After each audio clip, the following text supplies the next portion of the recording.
often people say, "It's not my business, it's not my problem, someone else will fix it." That is how people and children fall through the cracks. Protecting children is everyone's business. We are a community and change comes when we work together. I'm Ahmarni and I'm a survivor of domestic violence.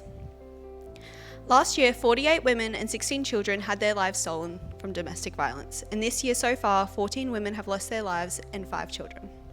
These lives should have been saved, and can we not see that the system is failing? In my experience, the system failed to not only educate me on signs of domestic violence, but also on who to and how to report it. The system continues to fail children. From the age of 6, I was in a home with domestic violence, so to me all the yelling, stuff being thrown, and people being dragged across the floor was completely normal.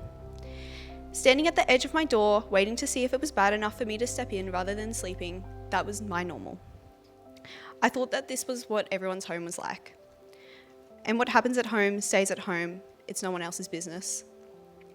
So if it was a problem, would the neighbours not question it? Wouldn't they ask if we need help? Would the police who came by to check in not push to see if we were actually safe? 1 in 4 women and 1 in 14 men experience physical or sexual violence from an intimate partner since the age of 15. And it can take on average 7 attempts to leave an abusive partner. 7. So, from what I have witnessed from my friends and classmates is that there is a lack of education. So many of my friends have been in toxic and unsafe relationships since year 6. My best friend at the time was too scared to break up with her boyfriend at the age of 12 because he said he would take his life. It took her nearly 2 years to break up with him. At the age of 12, she didn't speak up on this as she didn't have the knowledge on not only how to, but who she could go to. As children, we are scared to not only get the other person in trouble, but we are scared for speaking out as we're scared that we're going to get in trouble as well. And that is where the cycle begins. The vicious cycle of people experiencing domestic violence from a young age and not speaking out due to fear and judgment continues to repeat itself, and this is due to the lack of education. A very popular topic at the moment is youth crime and how we are in a crisis. But the media and people don't want to talk about the connection of youth crime and them living in deprived environments without access to the resources they need to thrive. A research article from James Cook University states children who engaged in crimes, more than half of them experience domestic violence. When children are in their developmental years, they are at their most vulnerable. Their brains are building new neural pathways, so when they go through traumatic experiences such as domestic violence, they need support, not punishment. So why are we punishing children that are already struggling? Should we not make them feel valued, loved, safe? What some people may think is common sense and common decency, a lot of children were not taught. It is not fair to punish children on growing up in environments they didn't have control in. So you want to lower the youth crime rates? Start listening to young people with lived experience to see what needs to be better. Start listening to survivors of domestic violence and start taking action.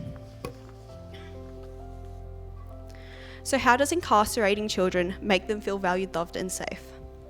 How does not providing children with real-life education within the schooling system, such as domestic violence prevention, make children feel valued, loved and safe? What contributed to my avoidance of youth offending was access to education and insight into the trauma I experienced.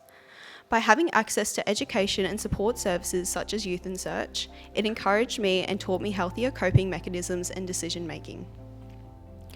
To ensure we keep our children safe, we need to implement education on healthy relationships and early prevention of domestic violence strategies into schools. These topics on safe relationships, consent, need to be taught from an early age and continuously built on each year for students. This will allow them to have a clear understanding and they can be fully equipped with the skills to identify and to end domestic violence. By implementing these strategies at a young age, we give children the resources they need to feel empowered.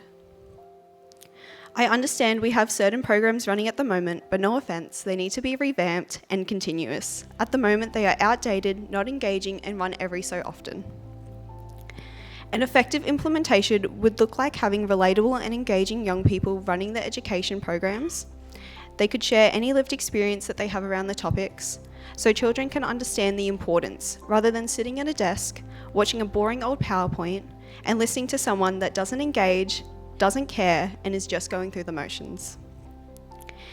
If we want to see real change across Queensland and Australia, we need to bring young people into the conversation, and we need you to take us seriously. We need to involve survivors of domestic violence on how we can rebuild the system and meet Australians' needs. Implementing prevention measures rather than after-crisis measurements allows children to have the skills to thrive.